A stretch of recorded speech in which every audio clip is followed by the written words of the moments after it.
Hi, this is Alexis from Alexis Saving Faith. I wanted to respond to some of the group of comments that have been coming up with some of my previous videos. And the reasoning is that I feel like there's a lot of comments that are coming up that are not taking context into scriptural interpretation. And that is incredibly problematic because it's a huge part of how you should read scripture. If you don't have the background, if you don't know why people were saying what they were saying when they were saying it, then how can you understand what they really mean? There's layers and layers and layers of meaning in words, guys. We're postmodern here. It's not one meaning. I know that there's a lot of people who are like, oh, black and white. But you know what? That's crap. We can't just take things wholesale and apply it to our current context. It doesn't work like that.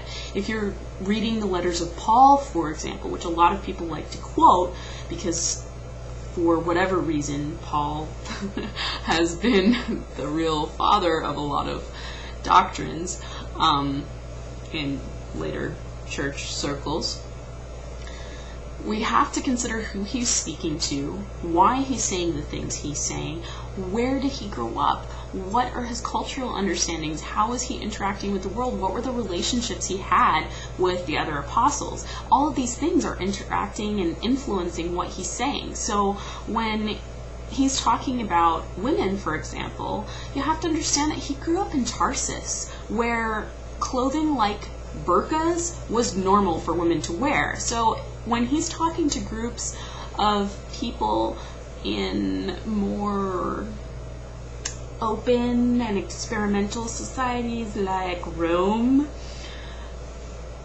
it's a little problematic for the guy. I mean, you don't want naked people all over the place. You also have to take into consideration Judaism. Seeing someone naked, not so good. People have to be covered, right? That's what Paul would say. Okay, so there's one thing.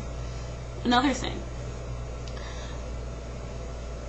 Paul was speaking to quite a few churches that were actually led by women. And if you read the letters, there's quite a few where he addresses specifically to women rather than men.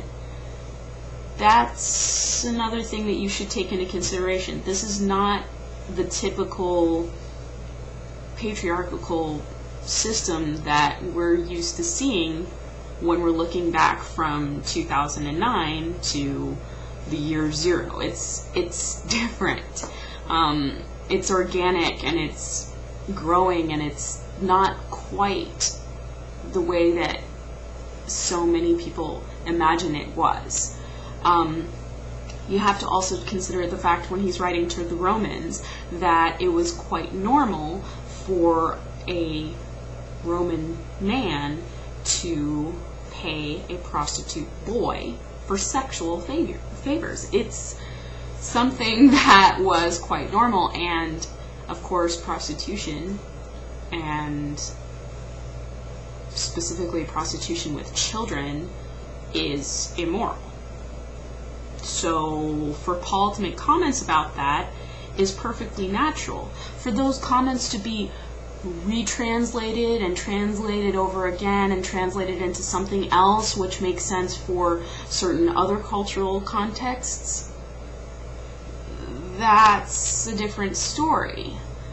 We can't just take an English translation of the Bible as it is. That's not helpful. One of my professors once said, oh, you have to read the Bible in German and in Hebrew and in Greek, and obviously most of us can't do that, but you can take up a few different translations and you can read the footnotes. There's a lot of problems with people's interpretation of the Bible these days because there's no scholarly background. In fact, there's quite a lot of pastors out there that don't have the training that they should have, the theological training. And a lot of things are being missed in churches, in Christian communities, because that scholarly background, that knowledge has been lost. And it's not being shared with everyone else. So a lot of people don't think about the contexts in which Scripture should be read. Everything is in context. Everything is in relationship. It's imperative that we consider context before making judgment. I hope that gives you some food for thought.